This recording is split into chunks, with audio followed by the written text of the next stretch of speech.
Quality இந்த சகரியாவுக்குள்ளே இருக்கிறது. ஆனால் இவங்களுக்கு என்ன ஆச்சரியம் அப்படின்னு சொன்னால், ஜனங்கள் சகரியாவுக்காக காத்திருந்து அவன் தேவ ஆலயத்தில் தாமதித்ததினால் ஆச்சரியப்பட்டார்கள். இப்போ என்ன நினைக்கிறாங்க அப்படின்னு சொன்னா, இவன் தேவனுடைய பிரசன்னத்துக்குள்ள போயிருக்கிறாரு, இவன் தேவனுடைய ஆலயத்துக்குள்ள இவர் போயிருக்கிறாரு. இங்க ரெண்டு காரியம் நடக்கும். ஒன்று, இந்த தேவாலயத்திற்கு போய் தாமதிக்கிற ஒரு நபர் ஒன்று செத்து போயிருப்பாரு, இல்லை அப்படின்னா அங்க ஏதோ ஒன்று நடந்திருக்குது. ஒருவேளை ஆண்டவர் அவரோட பேசுறாரோ, ஆண்டவர் அவரை தொட்டுட்டாரோ அப்படின்னு எல்லாரும் ஆச்சரியப்படுகிறார்கள். நீங்க இன்றைக்கு ஒன்று நினைத்து கொள்ளுங்கள். நம்மளை நிறைய பேர் தாமதிக்கிறார் அப்படின்னா தேவாலயத்தில் தாமதித்ததினால் ஆச்சரியப்பட்டார்கள். இப்ப நீங்க ஒரு இடத்திற்கு போனா எந்த இடத்திற்கு போயிட்டு லேட்டா வருவீங்க?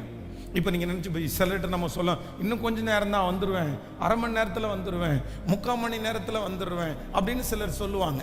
சிலருடைய வீட்டிற்கு போனால், ஏன்பா இன்னும் வரலையா அப்படின்னு கேட்டால், இப்போ தானே வந்தேன், இன்னும் கொஞ்சம் நேரத்தில் வந்துடுறேன். அப்போது என்ன அர்த்தம் அப்படின்னா, அந்த வீடு நமக்கு பிடிச்சிருக்குது, அந்த வீட்டில் இருக்கிற நபர்கள் நமக்கு பிடிச்சிருக்குது.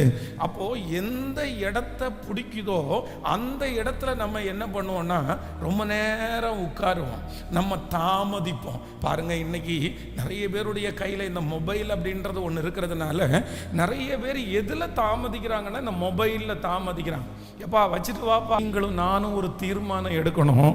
நம்ம எங்கே தாமதிக்கணும் அப்படின்னு சொன்னால், இந்த சகரியா தேவனுடைய சமூகத்திற்கு போய், தேவ ஆலயத்திற்கு போய் அவன் தாமதித்ததினால் ஜனங்கள் ஆச்சரியப்பட்டார்கள்.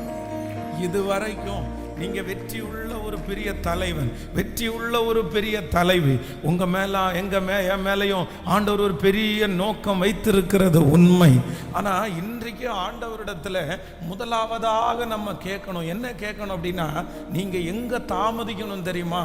ஆண்டவருடைய சமூகத்துல நீங்க தாமதிக்கணும். ஆனா நிறைய பேர் பாருங்க,